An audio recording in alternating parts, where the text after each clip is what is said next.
علیکم ورحمۃ اللہ وبرکاتہ۔ ان اللہ وملائکتہ یصلون علی النبی یا ایھا الذین آمنوا صلوا علیہ وسلموا تسلیما۔ اللهم صل علی سیدنا ومولانا محمد المعدنی والکرم وآلہ الکرام وصحابہ العظام وابن الکریم وبارک وسلم صلاۃ وسلام علیک یا سیدی یا رسول اللہ صلی اللہ علیہ وسلم۔ سامعین کرام، رفیقان گرامی، مختصر وقت ہے، چند باتیں آپ کے سامنے عرض کرتا ہوں۔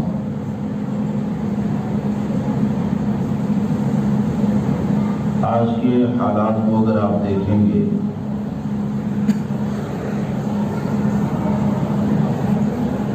تو حالات ایسے ہیں کہ عقائد سے لے کر اعمال تک لوگوں کے اندر جو فساد اور خرابیاں پیدا ہوتی جا رہی ہے، آخر اس کی وجہ کیا ہے؟ کہ جو برائی پیدا ہوتی ہے ختم ہونے کا نام نہیں لیتی، بلکہ دن بدن بڑھتی ہی جاتی ہے۔ ایک دیوبندی آیا تو وہ تو دنیا سے نہیں گیا، جانے سے پہلے ہزاروں کو پیدا کر دیا۔ آخر وجہ کیا ہے؟ یا ایک جگہ پر بے پردگی پیدا ہوئی تو ہونا تو یہ چاہیے تھا کہ وہ بے پردگی بند ہو جائے، ہزاروں خاندان میں وہ برائیاں پیدا ہو گئی۔ تو اس کی ایک سب سے بڑی جو وجہ ہے نا، وہ وجہ یہ ہے کہ ہمارے اندر جو برائیوں سے مقابلے کا جذبہ ختم ہو گیا نا، برائیوں سے مقابلے کا جذبہ ختم ہو گیا، اور تقریباً سب لوگوں کا مزاج الا ماشاءاللہ یہ بن گیا کہ میں اپنا دیکھوں اور میرے خاندان کا دیکھوں۔ میرے پڑوس میں اگر کوئی زنا کرتا ہے تو مجھے کیا ہے، وہ کرتا ہے نا۔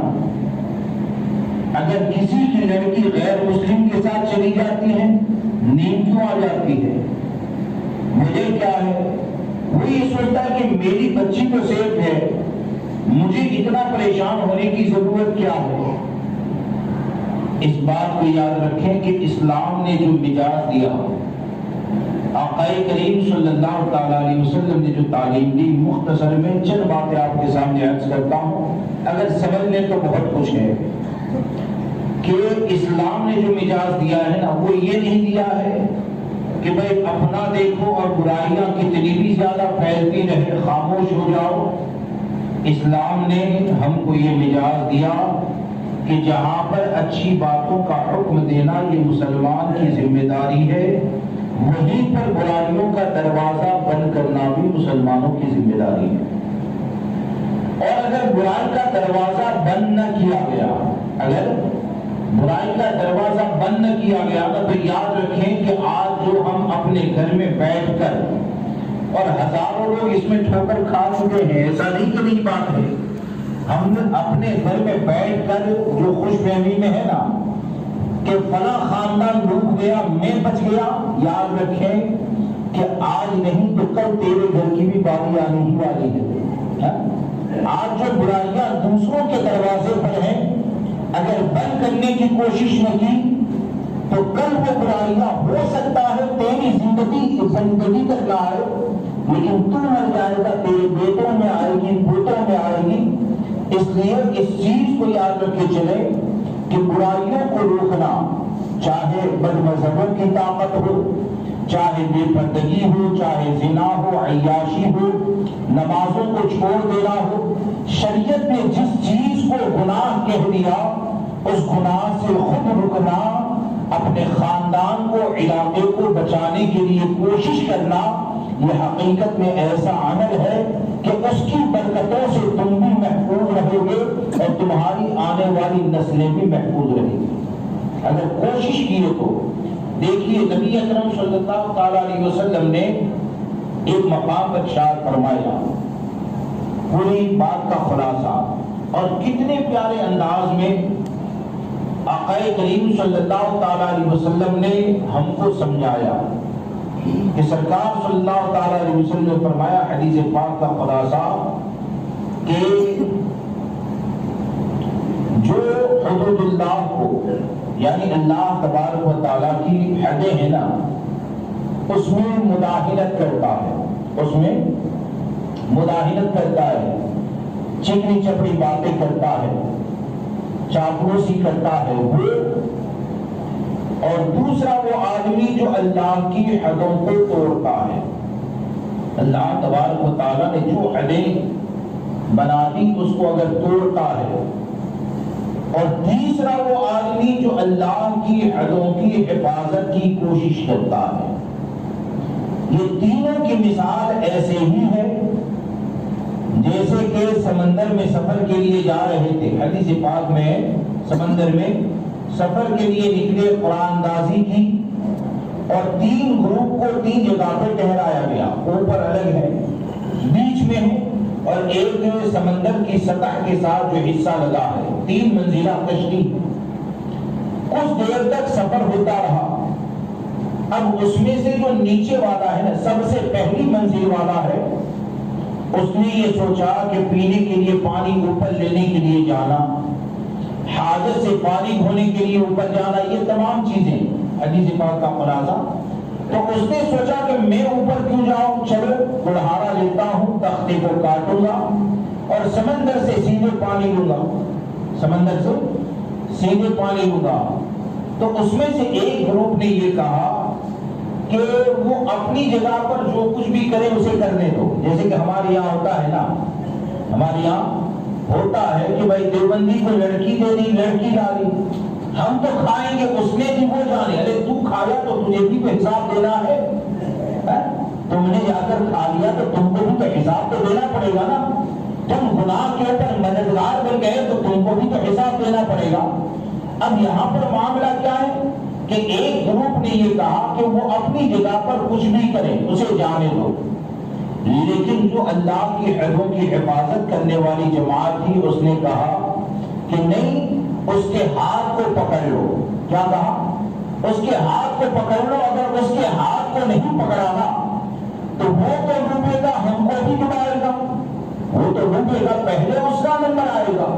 بعد میں دوسری منزل والے کا آئے گا، بعد میں تیسری والی منزل کا آئے گا، لیکن ڈوبنا تو ہے نا۔ تو آقا کریم صلی اللہ تعالی علیہ وسلم فرماتے ہیں کہ جس نے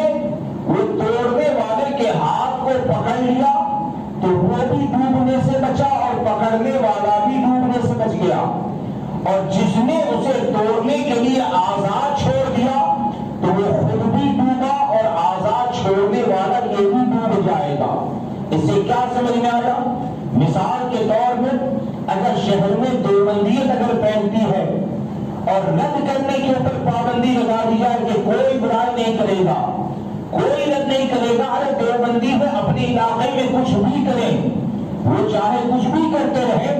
تو یاد رکھیں یہ ایسا ہے کہ آپ خود اپنی نسلوں کی تباہی اور بربادی کا دروازہ کھولتے ہیں۔ ایک جگہ ایسی ہے جہاں پر عیاشی ہوتی ہے، طاقت رکھنے کے باوجود اگر آپ روکنے کی کوشش نہیں کرتے ہیں تو گویا کہ آپ خود اپنی نسلوں کو بھی داؤ پہ لگانے کی کوشش کرتے ہیں۔ اس لیے اسلام نے ہم کو یہ مزاج دیا کہ ہم خود بھی برائی سے بچیں، اور ہمارے پاس ایسے افراد ہونے چاہیے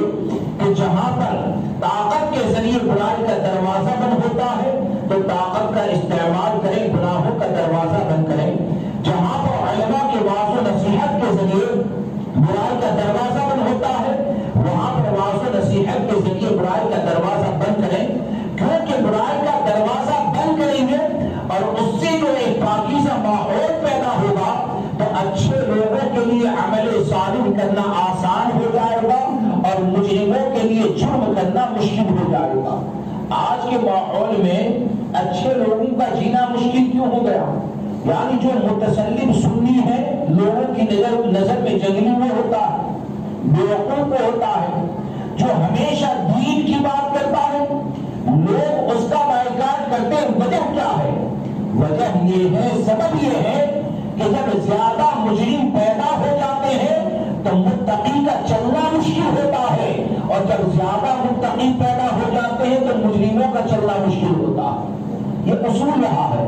یہ اصول رہا ہے۔ اس لیے ہماری ذمہ داری یہ بنتی ہے کہ ہم اپنے معاشرے میں جو بھی غلط رواج ہے، جو بھی گناہ ہے، ان کا دروازہ بند کرنے کی کوشش کریں، اور اس میں یہ نہ سوچیں کہ کوئی ہم کو سپورٹ کرتا ہے۔ آدمی بددل ہو جاتا ہے، جیسے کہ چند لوگ ہوتے ہیں، ہم نے خود دیکھا ہے کئی بار، چند لوگ ہوتے ہیں جو برائی کو بند کرنا چاہتے ہیں۔ اب ہوا یہ کہ ہزاروں لوگ مخالفت کرتے ہیں، تکلیف دیتے ہیں، کبھی کبھی شیطان بڑبڑاتا ہے، اور شیطان دل میں وسوسہ ڈالتا ہے، ارے بھائی جب تو اتنا اچھا کرتا ہے، قرآن کی آیت پیش کرتا ہے، حدیث مبارکہ پیش کرتا ہے، اور یہ لوگ تیری مخالفت کرتے ہیں تو جانے دے، اس کے بدلے میں تجھے ملا کیا؟ میں تو ایک ہی چیز کرتا ہوں کہ کسی کے وجود کے ذریعے اگر برائی کا دروازہ بند ہو جائے گا تو اللہ تبارک و تعالیٰ کی عطا کرتا اس کے لیے اتنی بڑی نعمت ہے کہ کوئی ہم کو ساتھ دے یا نہ دے، امام الانبیاء نے ان کے لیے دعا فرمائی ہے۔ امام الانبیاء نے ان کے لیے دعا فرمائی ہے۔ مثال کے طور پر ہمارے مولانا ہیں، برابر مولانا امین صاحب قبلہ، یہ اگر کسی جگہ پر گئے اور وہاں پر کوئی دیوبندی سے مل رہا تھا، اور ان کو دیکھ کر اگر دیوبندی سے ملنا چھوڑ دیا تو ان کی وجہ سے برائی کا دروازہ بند ہوا نا۔ اب کوئی بعد میں گالی دے، بعد میں کچھ بھی کہے، یہ آقا کریم صلی اللہ تعالیٰ علیہ وسلم نے فرمایا کہ لوگوں میں بعض ایسے ہیں کہ جن کے ہاتھ میں اللہ تبارک و تعالیٰ نے خیر کی کنجی رکھی ہے اور شر کے لیے تالا بنایا۔ کیا؟ یعنی جن کے ہاتھ میں بھلائی کی چابی ہے اور برائی کے لیے تالا ہے، یعنی وہ جس جگہ پر جائیں گے بھلائیاں پھیلے گی، جس جگہ پر جائیں گے برائیوں کا دروازہ بند ہوگا۔ اور بعض لوگ ایسے ہیں کہ جن کے ہاتھ میں شر کی چابی رکھی ہے اور بھلائی کے لیے تالا کر دیے گئے ہیں، یعنی وہ ایسے بدبخت ہوتے ہیں کہ جس جگہ پر جاتے ہیں اچھے ماحول کو برا بنا دیتے ہیں، جس جگہ پر جاتے ہیں نیکیوں کا راستہ بند ہو جاتا ہے۔ تو ہمارے آقا ارشاد فرماتے ہیں کہ مبارک بادی ہے اس کے لیے، بھلائی ہے اس کے لیے کہ جس کے ہاتھ کے اوپر اللہ تبارک و تعالیٰ نے خیر کی چابی رکھی ہے اور برائی کے لیے تالا بنایا ہے۔ اب آپ سوچیں کہ جب ہمارے آقا یہ فرما دیں کہ جس کے ذریعے بھلائی پھیلتی ہے اس کو مبارک بادی امام الانبیاء 1400 سال پہلے دیتے ہیں، تو اس کو لوگوں کی مبارک بادیاں جمع کرنے کی ضرورت کیا ہے؟ لوگوں کے ہار کی محتاجی کیا ہے؟ اس لیے اس چیز کو یاد رکھے چلیں کہ جہاں کہیں بھی رہتے ہیں، اپنے شہر میں، اپنے علاقے میں، عقیدے سے لے کر عمل تک جہاں کہیں بھی اگر برائی پیدا ہوتی ہے تو ہم سب کی ذمہ داری ہے کہ ہم ایک اچھا ماحول پیدا کرنے کی کوشش کریں۔ اور فقیہ ابواللیث سمرقندی رحمۃ اللہ تعالیٰ علیہ نے یہ حدیث مبارکہ نقل کرنے کے بعد اس کی تشریح میں وضاحت کرتے ہوئے، اور یاد رکھیں یہ فقیہ ابواللیث سمرقندی رحمۃ اللہ تعالیٰ علیہ یہ اتنے بڑے بزرگ ہیں کہ جن کو فخر الاحناف کہا جاتا ہے، یعنی پورے حنفی دنیا کے جن کے اوپر فخر کریں وہ فقیہ ابواللیث سمرقندی رحمۃ اللہ علیہ، بلکہ اتنے بڑے کہ میں نے یہاں تک پڑھا کہ سلطان الہند عطا رسول سرکار سیدنا غریب نواز جب واعظ و نصیحت فرماتے تھے تو ان کی کتابوں کے حوالے سے واعظ کیا کرتے تھے، ان کی کتابوں کے حوالے سے واعظ کیا کرتے تھے۔ انہوں نے یہ حدیث نقل کرنے کے بعد فرمایا کہ امر بالمعروف اور نہی عن المنکر، یعنی اچھائی کا حکم دینا اور برائی سے روکنا یہ مومن کی صفت ہے۔ کس کی صفت ہے؟ بولیے، ایمان والوں کی صفت ہے اچھائی کا حکم دینا اور برائی سے روکنا۔ اور آپ نے آیت کریمہ نقل فرمائی کہ والمؤمنون والمؤمنات بعضهم اولیاء بعض تأمرون بالمعروف وتنہون عن المنکر، یعنی مسلمان مرد اور مسلمان عورتیں آپس میں ایک دوسرے کے رفیق ہیں، مددگار ہیں۔ کس چیز کے اوپر مددگار ہیں؟ کہ اچھائی کا حکم دیں اور برائی سے روکیں، اچھائی کا حکم دیں اور برائی سے روکیں۔ تو آپ فرماتے ہیں کہ اچھائی کا حکم دینا اور برائی سے روکنا یہ تو مومن کی صفت ہے، اور برائی کا حکم دینا اور بھلائی سے روکنا یہ منافق کی علامت ہے۔ کس کی علامت ہے؟ جیسے کہ بھائی دیوبندیت پہن رہی ہے، یہاں پر رد مت کرنا، لوگ کہتے ہیں یہ کتنا اچھا آدمی ہے، رد کرنے سے منع کرتا ہے۔ ارے جب شریعت نے رد کرنے کا حکم دے دیا تو آخر ہم کو اور کسی سے سوال کرنے کی کیا ضرورت ہے؟ تو وہ یہ سوچتا ہے کہ اس نے بہت اچھا کام کیا۔ ارے رد کرنے سے روکنا حقیقت تو یہ ہے، یہ منافق کی نشانی ہے، یہ نفاق کی علامت ہے، منافق کی علامت ہے۔ کیونکہ قرآن میں اللہ فرماتا ہے، فقیہ اللہ سمرقندی فرماتے ہیں کہ قرآن میں اللہ نے ارشاد فرمایا المنافقون والمنافقات بعضهم من بعض، کہ منافق مرد اور منافق عورتیں ایک ہی دھڑے کے چٹے بٹے ہیں۔ وہ کیا کرتے ہیں؟ ان کا معاملہ یہ ہوتا ہے کہ وہ جب بھی دیتے ہیں تو برائی کا حکم دیتے ہیں اور بھلائی سے روکتے ہیں، برائی کا حکم دیتے ہیں اور بھلائی سے روکتے ہیں۔ اور پھر آپ نے حضرت علی کا ایک بہت پیارا قول نقل فرمایا کہ آپ فرماتے ہیں کہ مولا کائنات حضرت علی کرم اللہ تعالیٰ عنہ کریم فرماتے ہیں کہ اللہ تبارک و تعالیٰ کی بارگاہ میں پسندیدہ اعمال میں سے کیا ہے؟ امر بالمعروف نہی عن المنکر اور شنعان فاسق، یعنی اچھی بات کا حکم دینا، برائی سے روکنا، اور جو اعلانیہ طور پر حرام کاری کرتا ہے نا اس سے دشمنی رکھنا، یہ رب کی بارگاہ میں پسندیدہ اعمال میں سے۔ اور آپ فرماتے ہیں کہ جس نے اچھائی کا حکم دیا تو گویا کہ وہ ایسا ہے کہ جس نے مسلمانوں کی پیٹھ کو مضبوط کیا۔ جس نے اچھائی کا حکم دیا اس نے مسلمانوں کی پشت کو مضبوط کیا، اور جس نے برائی سے روکا گویا کہ اس نے منافق کو ذلیل و خوار کیا، اس نے منافق کو ذلیل و خوار کیا۔ آپ بتانا یہ چاہتے ہیں کہ جب مومن کی صفت اچھائی کا حکم دے رہا ہے تو تم مومنوں کو اچھائی کا حکم دیتے رہو گے، اچھائی کے اوپر عمل کرتے رہو گے تو تمام مسلمان مضبوط ہو جائیں گے، اور اتنے زیادہ مضبوط ہو جائیں گے کہ وہاں پر برائیاں ختم ہو جائیں گی، اور جب برائیاں ختم ہو جائے گی تو یقین جانے ہم دنیا میں بھی کامیاب ہوں گے، قبر بھی روشن ہوگی، اور میدان محشر میں بھی کامیابی ہمارے لیے ہوگی۔ اس لیے ہم کوشش کریں اچھائی کا حکم دیں، برائی سے روکیں، اور جو گناہ ہوتا ہے حرام ہوتا ہے اسے حرام ہی جانیں، اور حرام کام جو ہوتا ہے نا اس کو ہزاروں لوگ نہیں بلکہ کروڑوں مل کر بھی اگر اچھا کہتے ہیں تو اس بات کو یاد رکھے چلے کہ قرآن و حدیث نے جس کو غلط کہہ دیا لاکھوں کے مل جانے سے بھی یا اس کو غلط کہنے سے، اللہ رسول کے قانون کو غلط کہنے سے وہ غلط نہیں ہو جاتا ہے، بلکہ سب کی بات کو ٹھکرایا جائے گا اور قرآن حدیث کی بات ہی کو دل سے لگایا جائے اور اسی کے اندر کامیابی پائی جاتی ہے۔ اور آپ دیکھیں کہ امر بالمعروف اور نہی عن المنکر، اس کی اہمیت تو بہت زیادہ ہے، وقت اتنا زیادہ نہیں ہے۔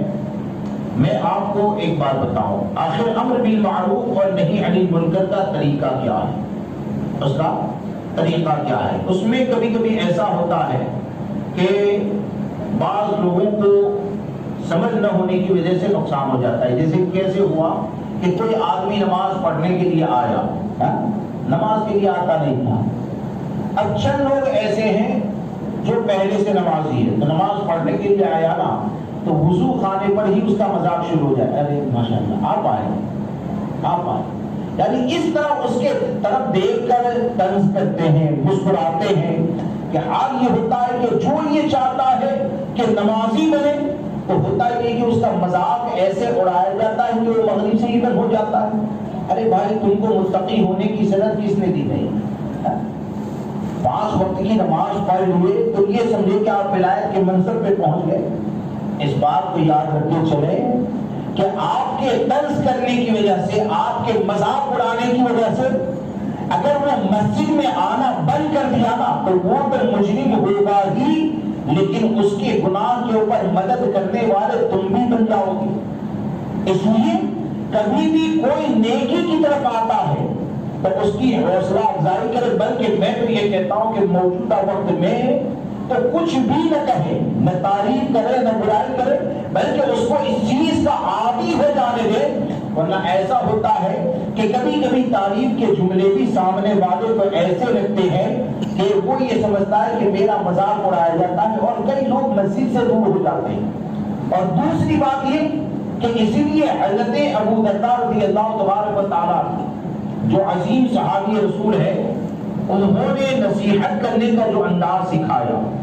نصیحت کرنے کا جو انداز سکھایا نا، تو آپ نے فرمایا کہ چپکے سے نصیحت کرنا یہ زیادہ اثر کرتا، چپکے سے نصیحت کرنا یہ زیادہ اثر کرتا ہے۔ اور اگر کسی نے اپنے بھائی کو چپکے سے نصیحت نہ کی، یعنی چپکے سے نصیحت سے مراد یہ نہیں کہ وہ مائک کے اوپر معاذ اللہ کفریہ باتیں بولے اور چپکے سے توبہ کروائے، وہ مراد نہیں ہے۔ جو اعلان یا گناہ کرتا ہے اور چپکے سے وہ کرے، وہ بات نہیں ہے۔ جس کے اندر برائیاں پائی جاتی ہیں اور لوگوں کے اندر وہ ظاہر بھی نہیں ہے، اور آپ 5 لوگوں کے سامنے اگر اس کو ٹوکو گے تو اس کے عیب کو ظاہر کیا کیوں؟ تو حضرت ابو درداء فرماتے ہیں کہ گویا کہ یہ اپنے مومن بھائی کو ذلیل کرنا ہے، اس کے عیب کو ظاہر کرنا ہے۔ لہذا آپ فرماتے ہیں کہ سب سے پہلی منزل یہ ہے کہ اس کو تنہائی میں چپکے سے واضح نصیحت کی جائے، اس کی برائی سے بچنے کے حوالے سے اس کو سمجھایا جائے۔ ہاں پھر اگر وہ اتنا زیادہ بے شرم ہو جائے کہ کئی بار بھی سمجھانے کے باوجود نہیں مانتا ہے، تو اب اکیلے نہ سمجھائیں، چند لوگوں کو لے کر جا کر سمجھائیں۔ اس سے بھی نہ مانے تو چند ایسے افراد کا سہارا لے کہ جس کی دعوت بھی ہوتی ہے اور دعوت کی بنیاد پر وہ برائیوں سے بچ جائے۔ یعنی ہم کو یہ طریقہ بتایا گیا کہ ایک مومن اگر گناہ سے تنہائی میں نصیحت کر کے بچ سکتا ہے تو اس کو گناہ سے بچا لو، 4 آدمی کے ذریعے اگر بچ سکتا ہے تو اس کو گناہ سے بچا لو، اگر طاقتور کے ذریعے گناہ سے بچ سکتا ہے تو اس کے ذریعے بچا لو، لیکن اپنی زندگی کا مقصد یہ بناؤ کہ ہم خود بھی حرام سے بچیں گے اور اپنے مسلمان بھائیوں کو بھی حرام سے بچانے کی کوشش کریں گے۔ ہم خود بھی گناہ سے بچیں اور دوسرے مسلمانوں کو بھی گناہ سے بچانے کی کوشش کریں۔ اور آج جس سلسلے میں آیا اور مولانا امین صاحب نے بھی آپ کے سامنے جماعت رضائے مصطفیٰ کا تعارف مختصر پیش کیا ہوگا۔ آج جو اہل سنت جماعت میں بہار نظر آتی ہے وہ کس کے قلم کا نتیجہ ہے؟ وہ امام احمد رضا کے قلم کا نتیجہ ہے۔ پورے ہندوستان میں جو اہل سنت و جماعت میں بہار نظر آتی ہے وہ امام اہل سنت کے قلم کا نتیجہ ہے۔ بلکہ میں تو یہ کہتا ہوں کہ پوری زندگی امام احمد رضا نے امر بالمعروف اور نہی عن المنکر کے فریضے کو انجام دیا، یعنی لوگوں کو عشق رسول کا درس دیتے رہے، غدار رسول سے بچنے کی تلقین کرتے رہے۔ تو عشق رسول کا درس دینا اس سے بڑھ کر اچھی بات کا حکم کیا ہوگا؟ غدار رسول سے بچنے اور بچانے کے حوالے سے تعلیم دینا اس سے بڑھ کر برائیوں سے روکنا کیا ہوگا؟ تو آپ یاد رکھیں کہ یہ جو جماعت رضائے مصطفیٰ ہے، جماعت رضائے مصطفیٰ، اور دنیا میں اس کے ماتحت کام کی کوشش کی جا رہی ہے، یہ ان کے پروگرام بھی ہے، تو یہ کوئی وہ تنظیم نہیں ہے کہ جو تنظیم بن جائے، جو تنظیم بن جائے تو اصول ایسے بنے کہ معاذ اللہ رب العالمین کام کرنے کے لیے شریعت کے اصولوں کا خلل کیا جائے۔ یہ وہ تنظیم ہے کہ جس تنظیم کو بنانے والی ذات کو امام احمد رضا کہتے ہیں، جس تنظیم کو بنانے والی ذات کو امام احمد رضا کہتے ہیں۔ اور امام احمد رضا فاضل بریلوی رضی اللہ تبارک و تعالیٰ نے اپنے وصال مبارک سے تقریباً 1 سال پہلے اس تنظیم کی بنیاد ڈالی، اور اس کے کارہائے نمایاں کیا ہے؟ اس کے کارہائے نمایاں کیا ہے؟ ہم کو تو صرف اتنا یہ بھی سمجھ لینا کہ یہ وہ تنظیم ہے کہ جس تنظیم سے ماتحت رہ کر نہ جانے کتنے اولیاء کرام نے دین و سنیت کی خدمت کو انجام دیا۔ یعنی اس تنظیم میں اولیاء کرام کی روحانیت ہے۔ اگر خلوص کے ساتھ اس تنظیم سے جڑیں گے اور جڑ کر کام کریں گے، بلکہ میں تو یہ کہتا ہوں کہ یہ ہر سنی کی ذمہ داری ہے۔ اعلیٰ حضرت کو اپنا محسن مانتے ہیں کہ نہیں؟ ارے بولیے، اعلیٰ حضرت کو ہم اپنا محسن مانتے ہیں نا؟ اور یہ امام احمد رضا نے یہ تنظیم بھی بنائی تو اپنا گھر چلانے کے لیے نہیں بنائی، بلکہ یہ تنظیم اس لیے بنائی کہ اس تنظیم میں رہ کر جتنے بھی جڑنے والے ہیں وہ رضائے مصطفیٰ کو حاصل کر لیں، اور حضور کی رضا حاصل ہو جائے تو کیا غم ہے بھائی؟ نہ دنیا میں غم ہے، نہ قبر میں غم ہے، نہ میدان محشر میں غم ہے۔ تو امام احمد رضا نے اس تنظیم کو جو بنایا تو اس تنظیم کا سب سے پہلا کارنامہ، بلکہ میں تو یہ کہتا ہوں اس تنظیم کا مقصد ہی یہ ہے، بنیادی مقصد یہ ہے لوگوں کے ایمان اور عقیدے کی حفاظت کرنا، لوگوں کے ایمان اور عقیدے کی حفاظت کرنا، گناہوں سے بچانا۔ اور اس تنظیم کا سب سے پہلا کارنامہ ہے ہندوستان کی تاریخ میں وہ یہ کہ شدید تحریک جب چلی تھی اور مسلمانوں کو ان کی جہالت کی بنیاد پر معاذ اللہ رب العالمین کافر بنانے کی کوشش کی جا رہی تھی، تو اس وقت یہ وہ تنظیم ہے جو شدید تحریک کے مقابلے میں کھڑی ہوتی ہے، اور سرکار مفتی اعظم حضور شیر بشیر اہل سنت حضور صد اللہ فاضل اور دیگر اکابر علماء اور اولیاء کرام کی جماعتیں پیدل چل کر دیہات میں جاتی تھی اور ہندوؤں کے بڑے بڑے پنڈتوں سے مناظرہ ہوتا تھا، اور لوگوں کے ایمان اور عقیدے کی حفاظت کی کوشش کرنے والی یہ تنظیم ہے۔ لاکھوں لوگوں کو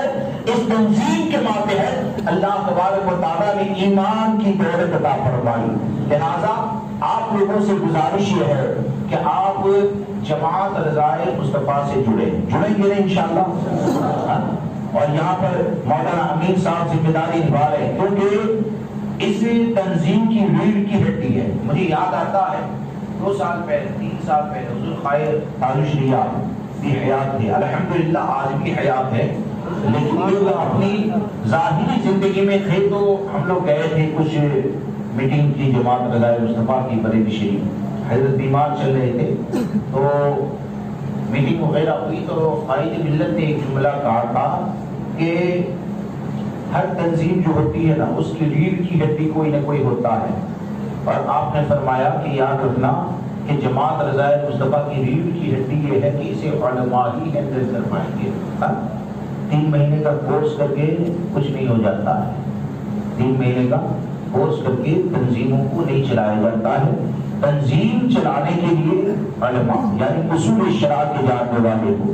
شریعت کے خلاف کام نہ کرے، کیونکہ کبھی کبھی ایسا ہوتا ہے نا کہ لوگوں کو نظر آتا ہے کہ یہ تو بہت بڑا کام ہے، لوگوں کو نظر آتا ہے کہ یہ تو بہت بڑا کام ہے، لیکن شریعت کی نظر میں دیکھیں تو بڑا کام نہیں بلکہ بڑا جرم ہوتا ہے۔ جس کی ایک مثال آپ کو دوں کہ لاک ڈاؤن وغیرہ کے ماحول میں بہت سی جگہ پر دیوبندیوں سے اتحاد کے نعرے لگے، بہت سی جگہ پر دیوبندیوں سے لے کر لوگوں نے کھایا یا دیوبندیوں کو کھلایا، اور جب کام ہوا، یہ جو کام ہوا نا تو اس کی شہرت اتنی زیادہ ہوئی کہ نہ جانے معاذ اللہ رب العالمین کتنے لوگ سوشل میڈیا پر سنی دیوبندی اتحاد کا نعرہ لگانے لگے۔ تو ارے بھائی تمہارے کام کی وجہ سے کفر و ایمان کے اتحاد کا جو نعرہ لگانے لگے تو تم تو ذمہ دار ہوئے نا، تم کام بھی ایسا غلط نہ کرتے۔ تو بظاہر تو غلے کا ڈھیر نظر آتا ہے، بظاہر تو لوگوں کے پیٹ بھرے ہوئے نظر آتے ہیں، لیکن یہ کہ حقیقت یہ ہے کہ پیٹ بھر کے بھی تم نے گناہ کا کام کیا۔ کاش کہ اگر تم دین اور سنیت کے اوپر سختی سے قائم رہتے ہوئے سنی بن کر سنی ہی کے لیے اہتمام کرتے تو یقین جانے اگر جو سوکھی روٹی پیٹ میں جاتی گوشت نظر نہ آتا، وہ سوکھی روٹی کھلا دینا یہ بھی سنیت کا کام ہو جاتا، کیونکہ ہم اعلیٰ حضرت کے ماننے والے ہیں۔ ہمارا معاملہ یہ ہے کہ یا رسول اللہ تیرے ٹکڑوں پہ پلے غیر کی ٹھوکر پہ نہ ڈال، چھڑکیاں کھائے کہاں چھوڑ کے صدقہ دینا۔ اس لیے مسلک اعلیٰ حضرت پر قائم رہیں اور یاد رکھیں جماعت رضائے مصطفیٰ سے جڑیں گے یا ہم بھی جڑے ہیں تو ہمارا کوئی احسان نہیں ہے جماعت رضائے مصطفیٰ پہ، اس بات کو یاد رکھ کے چلیں۔ جہاں پر وہ ہاتھ جوڑ جوڑ کے لایا جاتا ہے نا ایسا معاملہ نہیں ہے، اس بات کو یاد رکھ کے چلے۔ میرے اعلیٰ حضرت بھی بہت بڑے ہیں، اور ان کی تنظیم بھی بہت بڑی ہے. اور بڑے جو ہوتے ہیں نا، بڑوں کو چھوٹے نہیں چلاتے بلکہ بڑے چھوٹوں کو چلایا کرتے ہیں. تو ہم یہ کہتے ہیں کہ جماعت رضائے مصطفیٰ کا کام کرے نا تو یہ نہ سوچے کہ آپ نے کام کر لیا، بلکہ یہ سوچے کہ اعلیٰ حضرت کا فیضان ہے جس نے ہمیں سنبھال لیا.